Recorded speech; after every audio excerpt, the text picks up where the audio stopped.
The truth about the collectors was far worse than anything I had imagined. They weren't just taking our memories, they were using them to create something new. Every forgotten moment, every lost experience, was being woven into a consciousness far larger than any human mind could contain. And it was almost complete. Sarah's research, compiled from stolen collector memories, revealed the full scope of their plan. For thousands of years, they had been harvesting human forgetfulness, building a new entity from the pieces we discarded. This entity, they called it the archivist, would be the ultimate bridge between dimensions. Once complete, it wouldn't need anchors like us. It would be able to cross over on its own. And it was scheduled to be born in less than a month. The 7 of us gathered in New Mexico, at Sarah's isolated compound. We had to stop the archivist's birth, but we didn't know how.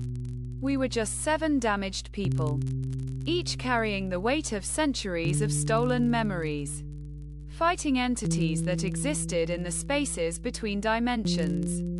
What could we possibly do? The answer came from an unexpected source. One of the collector voices, different from the others, younger somehow, began communicating with me through the frequency. It called itself a remnant, a piece of consciousness that had been forgotten by its original host and collected by the collectors. But unlike most harvested memories, this one had maintained its sense of self. There are more of us, the remnant told me. Pieces of people who refuse to be erased. We've been waiting inside the collective, looking for a way to fight back.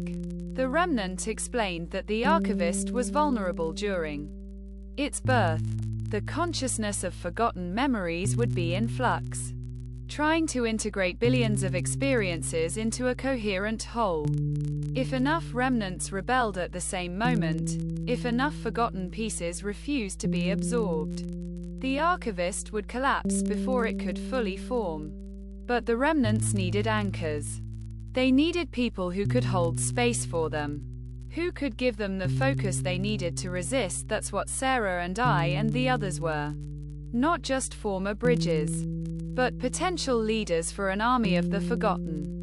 We spent the next 3 weeks preparing. The remnants communicated through us to each other, building a network of resistance within the collective itself. Millions of forgotten memories, lost childhoods, abandoned dreams, moments of joy and sorrow that had slipped away from their original owners, all preparing to remember themselves at the same moment. The night of the birth, we gathered around Sarah's radio, the frequency open, listening as the collectors began their final ritual. The static between stations grew thick, heavy, almost solid. I could feel the archivist forming, a presence too vast to comprehend, pressing against the barriers between dimensions. And then the remnant struck. Millions of voices suddenly remembering themselves. Billions of forgotten moments screaming, "I exist," simultaneously. The collective consciousness of human forgetfulness refusing to be absorbed, refusing to be erased, refusing to become part of something that would destroy everything they had once been. The backlash was catastrophic. The frequency itself seemed to shatter, a sound like 1,000 glass wind chimes breaking at once. I felt the anchors around me collapsing. The researcher, the priest, the musician, the grandmother, the child, all of us overwhelmed by the flood of remembered consciousness pouring through our connections. But the archivist was collapsing too.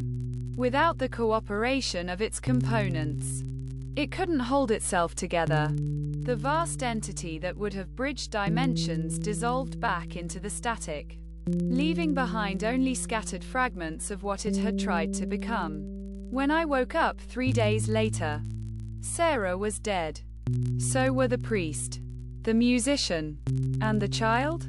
Only the researcher from Japan and the grandmother from Kenya had survived, and they were in comas. The remnants were gone, not dead, but dispersed, their purpose fulfilled. But the collectors remained. They were weakened, their network shattered, their greatest project destroyed. But they were still out there, still waiting in the spaces between stations, still calling to anyone curious enough to listen. I had stopped them this time, but I knew they would try again. They were patient. They had been waiting for millennia. I'm writing this as a warning, but also as a reminder.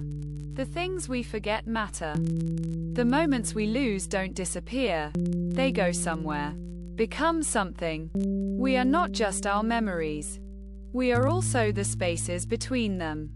And in those spaces, things can grow. The radio is silent now. The frequency that started all of this is gone, destroyed in the backlash. But somewhere out there, another one exists. Another static between stations. Another voice calling through the white noise. Another collector waiting for someone curious enough to answer. This is my story. The story of how I learned that forgetfulness is not an absence, but a presence. That the spaces between our thoughts are not empty, but occupied.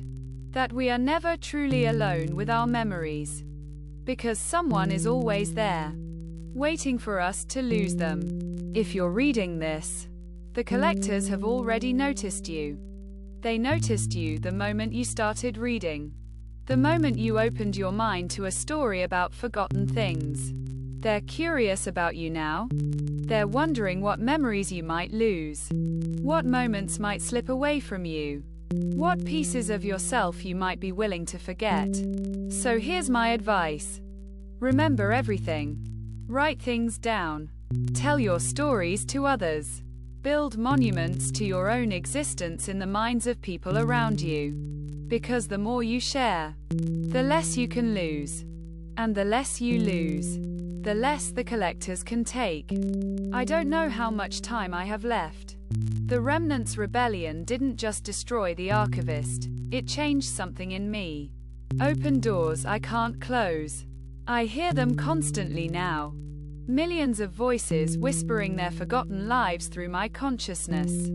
Some days I can barely remember my own name. Some days I'm not sure I have one anymore. But I remember this story. I remember the warning. And I remember you. Whoever you are, reading these words. It's all true. Every word. And if you ever find yourself tuning a radio late at night, scanning through static, looking for something you can't explain, stop. Put down the radio. Walk away. Because somewhere in that white noise, something is listening for you. And it never forgets.